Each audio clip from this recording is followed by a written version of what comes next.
दोस्तों आप सभी को राम राम। बात करेंगे आज सबसे इम्पोर्टेंट टॉपिक, कल मार्केट कैसा रहेगा। कल 3 बड़े इवेंट हैं और आपको पता है 2 दिन का हॉलीडे है और अगला हफ्ता ट्रम्प का रहने वाला है। तो ये पर्टिकुलर देखिएगा, कल का दिन काफ़ी ज़्यादा नर्वसनेस वाला देखने को मिल सकता है। जैसे कि मैंने आपको आज बताया था कि यहाँ पे नर्वसनेस आपको देखने को मिलेगी जब मार्केट ओपन हो रहा है। तो ये चीज़ आपको कंटिन्यू देखने को मिल रही है। मार्केट ओपन होता है, पहले नीचे जाने की कोशिश करता है, फिर देखिएगा एक बॉटम बनाता है, फिर देखिएगा एक सेटलमेंट करता है और साइडवेज भी हो रहा है मार्केट। लेकिन कल जो डिटेल स्पीच आनी है, detail speech in front of so many central bankers, in front of so many economist, और किसकी आनी है? जेरन पावेल साहब की। तो कल की स्पीच काफ़ी इंपॉर्टेंट होने वाली है निफ्टी 50 के लिए भी और निफ्टी बैंक के लिए भी। तो पूरी इंपॉर्टेंट अपडेट विद देखिएगा यूएस मार्केट सेंटिमेंट, सब कुछ यहाँ पे देखेंगे। तो एक एक करके शुरू करते हैं। तो सबसे पहले देखेंगे तो प्रेशर देखने को मिल रहा है आपको यहाँ पे गिफ्ट निफ्टी पे।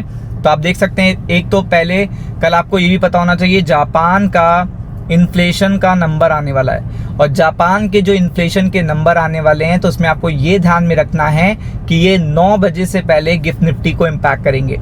मतलब जापान के इन्फ्लेशन के नंबर पिछले कई महीनों से अच्छे नहीं आ रहे हैं और जिस दिन भी जापान के इन्फ्लेशन के नंबर आते हैं उस दिन देखिएगा जापान के खुद के मार्केट में प्रेशर देखने को मिलता है। लेकिन ये जो अपडेट होती है ये मार्केट को इम्पैक्ट करती है 9 बजे से पहले। तो गिफ्ट निफ्टी इसका इंडिकेशन दे देगा, क्योंकि गिफ्ट निफ्टी 6:45 पे ओपन होता है। तो आपको पता है, तो इस पे इसका असर देखने को मिल जाएगा। तो अगर जापान के इन्फ्लेशन के नंबर अगर अच्छे नहीं आते हैं तो एशियन मार्केट अच्छा रिएक्शन नहीं देंगे, जिसका इंपैक्ट आपको गिफ्ट निफ्टी पे देखने को मिलेगा और उसी हिसाब से आपकी ओपनिंग आपको देखने को मिलेगी। तो ये तो हो गई एक बात। तो यानी कि जापान के इन्फ्लेशन के नंबर आपको जैसे 8-9 बजे गूगल पे सर्च कर लेने, क्योंकि ये वही चीज़ देखिएगा काफ़ी ज़्यादा वहाँ पे जो सेंट्रल बैंक हैं वो क्या चाह रहे हैं, आगे क्या होगा, स्टेटमेंट उनके भी आएंगे, तो उसका असर आपको देखने को मिलेगा।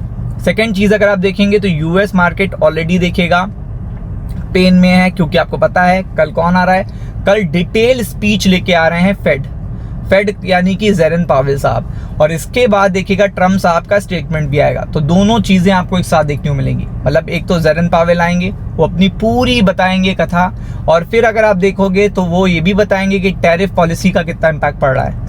मतलब अगर आप देखोगे तो टैरिफ पॉलिसी का कितना इम्पैक्ट पड़ रहा है वो भी डिटेल वो बताएंगे। तो ये चीज़ काफ़ी इंपॉर्टेंट है और ट्रम्प साहब देखिएगा फिर उस पर पलटवार करेंगे।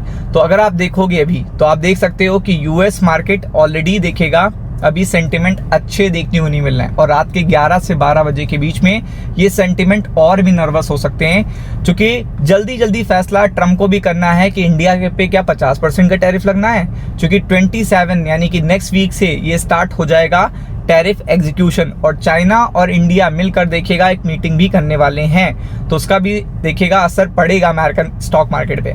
तो आप देख सकते हो जापान के नंबर आने वाले हैं, पहले से मार्केट नर्वस हो चुका है। आप देख सकते हो यहाँ पे, यही मैंने आपको बताया कि जापान के मार्केट कल देखिएगा गिफ्ट निफ्टी को भी नर्वस कर सकते हैं। तो ये प्रेशर क्रिएट करेगा हमारे मार्केट पे भी। और कल फ्राइडे भी होता है, तो आपको पता है फ्राइडे को जब अपडेट आने वाले होते हैं सैटरडे संडे को, तो सभी मार्केट क्या करते हैं, थोड़ा सा पहले से कॉशियस रहते हैं, थोड़ा सा पहले से अलर्ट रहते हैं। तो वो चीज़ का भी असर पड़ता है, आपको भी पता है पहले से पड़ता है।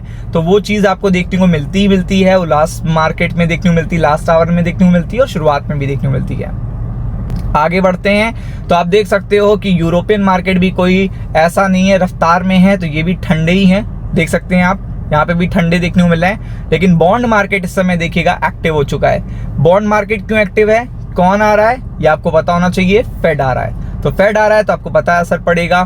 तो इसीलिए आपको थोड़ा सा प्रिपेयर्ड रहना है कि ग्लोबल मार्केट पे कल 2 अपडेट है। पहला अपडेट आपको पता है फेड है, जो जैक्सन होल के सिंपोजियम है। जैक्सन होल का सिंपोजियम कल स्पीच आएगी और वो भी देखेगा 22 को 1 घंटे की। तो आप मानो ही मानो, चूंकि डिटेल डिस्कशन होगा तो वहाँ पे economic, GDP, inflation, tariff, taxes सबकी बात होगी और असर भी पड़ेगा। फिर अगर आप देखोगे तो यहाँ पे आपका सेकंड है जापान के इन्फ्लेशन के नंबर, जो कि देखिएगा इंपॉर्टेंट इम्पैक्ट करेंगे 9 बजे से पहले गिफ्ट निफ्टी पे, तो असर रखेगा। तो आपके लिए सबसे इंपॉर्टेंट देखिएगा क्या हो जाएगा, यूएस मार्केट के सेंटिमेंट और सपोर्ट हो जाएंगे। अगर आप बोलोगे तो गिफ्ट निफ्टी का सपोर्ट अभी यही रहेगा, जब तक इसके नीचे क्लोजिंग नहीं होती तब तक मामला ठीक ठाक है। तो ये ध्यान रखिएगा, ये बहुत ही इंपॉर्टेंट सपोर्ट है, इसके नीचे जाएंगे तो प्रेशर बनने लगेगा। फिर बात करेंगे निफ्टी बैंक की। तो निफ्टी बैंक की जब बात करेंगे तो आप देख सकते हो निफ्टी बैंक में देखिएगा, सबसे पहले तो देखिए यहाँ पे जो रेजिस्टेंस है वो 56,000 के आसपास ही है, लेकिन नीचे देखिएगा 55,500 ये इंपॉर्टेंट है, और ये टूटता है तो आपको 55,340 के भी दर्शन हो सकते हैं, क्योंकि सेबी का जो देखिएगा इंडेक्स वाला जो चल रहा है कि 14 स्टॉक होने चाहिए और HDFC बैंक के वेटेज ज़्यादा हैं, ICICI बैंक के वेटेज ज़्यादा हैं, उसका प्रेशर भी देखने को मिल सकता है। तो इसलिए सेल ऑन राइज स्ट्रैटेजी कल वर्क करेगी, फोकस करिएगा। राम राम।